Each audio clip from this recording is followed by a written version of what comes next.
High সকলে, কেমন আছো? জীবনের জলসাগরে সকলকে স্বাগত। আশা করি তোমরা অনেক অনেক ভালো আছো। দেখো, আজকে আমি একটা অন্য ভিডিও নিয়ে চলে এসেছি। মৌরলা মাছ, ভেন্ডি, আলু আর দিয়ে একটা কাঁচা আম দিয়ে টক কীভাবে করতে হয় তোমরা দেখো। হ্যাঁ, খুব ভালো লাগবে। দেখো, প্রথমে আমি মৌরলা মাছগুলোকে একটু হালকা করে ভেজে নিয়েছি, খুব কড়া করে কিন্তু ভাজবো না। তারপরে দেখো, কড়াইয়ের মধ্যে তেল দিয়ে দিয়েছি। এবার তেলে যোগ করেছি একটু পাঁচফোড়ন। দেখো, আর মৌরলা মাছগুলো একদম হালকা করে করে, একদম কড়া করে ভাজবে না, তাহলে কিন্তু টকটা খেতে ভালো লাগবে না। এবারে কড়ার মধ্যে দিয়ে দিয়েছি একটু শুকনো লঙ্কা, পাঁচফোড়ন তেলের উপরে দিয়ে আলু দিয়েছি। দেখো, আলুগুলোকে কেমন করে কেটেছে, ঠিক এরকম করে কেটে নেবে। টকের আলু কিন্তু এরমই কাটে। তার সাথে দিয়ে দিয়েছি ভেন্ডি।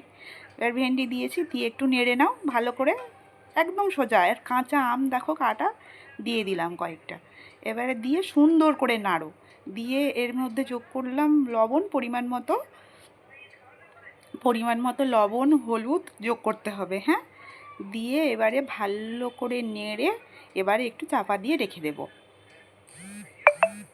এবারে চাপাটা খুলেছি, দেখো এখন কত সুন্দর লাগছে। হ্যাঁ, বেশ কিন্তু মাখা মাখা হয়েছে।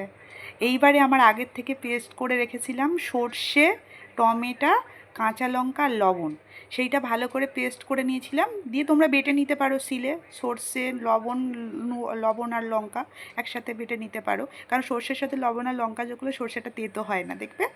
আর আমি তার সাথে টমেটো দিয়ে একসাথে মিক্সিং করে সেটা হচ্ছে কিনা ওর উপরে দিয়ে নেড়ে এবার জল দিয়ে দিলাম। এরকম করে করে কিন্তু খেয়ে দেখবে, ভীষণ সুন্দর লাগে। এই টক দিয়ে আপনার এক থালা ভাত খাওয়া হয়ে যাবে। দেখুন, এবারে এর দিয়ে দিচ্ছি ভেজে রাখা, সেই হালকা করে ভেজে রাখা মৌরলা মাছ দিয়ে দিলাম। এই মৌরলা মাছগুলো এখন মুম্বাইতে জানেন 250-100 টাকা নিয়েছে। হ্যাঁ, আমি অনেক দিন খাইনি, ওই জন্য আজকের তো এমনি সবসময় আর ঝোল খেতে ভালো লাগছে না, তাই ভাবলাম কাঁচা আম পেয়েছি, একটু ভেন্ডি, আলু আর মৌরলা মাছ দিয়ে একটু টক বানাই। টকটা কিন্তু আপনারা বানিয়ে দেখবেন। আর আমার যেহেতু একটা গুঁড়ো মশলা থাকে, ধনে জিরে একসাথে করে, ওই ছিল একটু জাস্ট দিয়ে দিলাম, যাতে আরও বেশি টেস্ট আসে আর কি, ওই জন্য দিয়ে দিলাম। আপনারা কিন্তু এইভাবে করে খেয়ে একবার দেখবেন, দেখে কিন্তু আমাকে কমেন্ট করে জানাবেন, দেখবে অনেক অনেক ভালো লাগে খেতে।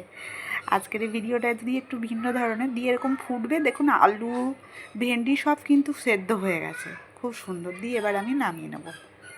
হয়ে গেল। ধন্যবাদ। ভিডিওটা ভালো লাগলে একটু শেয়ার করে দেবেন।